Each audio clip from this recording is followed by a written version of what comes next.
विभागाध्यक्ष महाराष्ट्र नवनिर्माण सेना पूर्व नागपूर विधानसभा. महाराष्ट्र नवनिर्माण सेनेतर्फे दिनांक 13/9/2023 रोजी पक्षाचे नेते संदीपदादा देशपांडे आणि अविनाशदादा जाधव यांच्या नेतृत्वात एक महामोर्चा NIT काढण्यात आलेला होता. त्यामध्ये सुरेश चव्हाण नावाचा जो काही व्यक्ती होता, म्हणजे अधिकारी होता, त्या अधिकाऱ्याच्या त्यांनी केलेल्या भ्रष्टाचाराच्या विरोधात हा महामोर्चा होता आणि NITतील काही भ्रष्ट अधिकाऱ्यांनी केलेल्या भ्रष्टाचारासंदर्भात हा मोर्चा होता.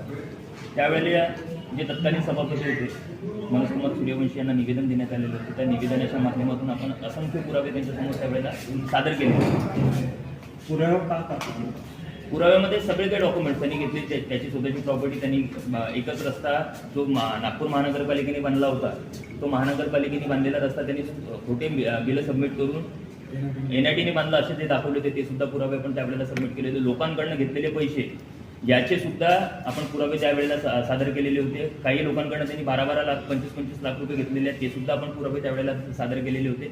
आणि या मोर्चामध्ये जास्तीत जास्त पीडित लोक आलेले होते. पीडित लोकांच्या समक्ष ती चर्चा करण्यात आलेली होती. आम्हाला त्यावेळेस वाटत होतं की बाबा मान्य सूर्यवंशी साहेब काहीतरी करतील, पण त्यांची बदली झाली. त्यानंतर मीना साहेब आले. मीना साहेबांना आपण त्यावेळेला पत्रव्यवहार केला.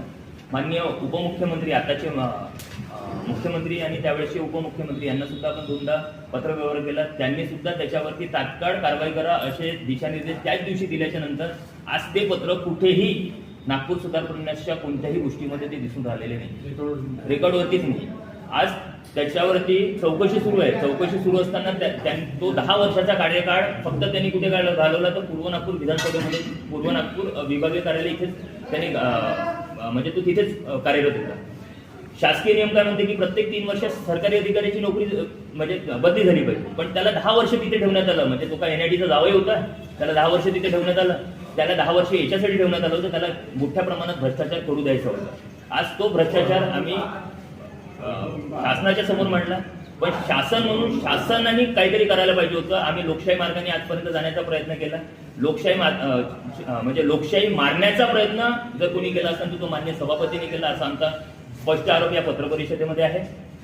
त्यामुळेच आम्ही महाराष्ट्र नवनिर्माण सेनेतर्फे आज जवळपास 12-15 दिवसाअगोदर त्याला काळं पुसण्यात आलेलं आहे. हे तुम्हाला माहीतच असेल. प्रसंगी आता आम्ही या आजच्या पत्रकार परिषदेच्या माध्यमातून माननीय सभापती संजयजी मीना यांना सांगू इच्छितो की आपण याच्यावर